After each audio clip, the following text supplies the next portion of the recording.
POV, tu viens d'économiser 170 € chez le dentiste après plus de 5 ans. Ma bille!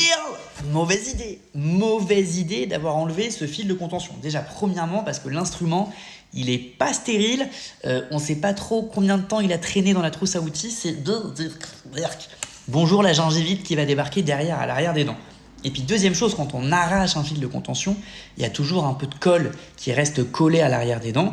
Et puis cette colle, elle va accumuler les restes alimentaires, elle va accumuler la plaque bactérienne, le tartre, et ça peut faire des caries. Et c'est des caries qui sont vicieuses parce que c'est des caries qu'on ne voit pas vu qu'elles sont cachées à l'arrière des dents. Et puis enfin, le problème quand on enlève son fil de contention, c'est que les dents, elles rebougent super vite. La bouche, elle a une mémoire. Et si on enlève le fil de contention, c'est fort probable que les dents elles repartent un peu dans tous les sens. Même si c'est juste un petit mouvement, c'est quand même dommage d'avoir fait des années et des années d'orthodontie et puis de se retrouver avec des dents qui recommencent à se chevaucher.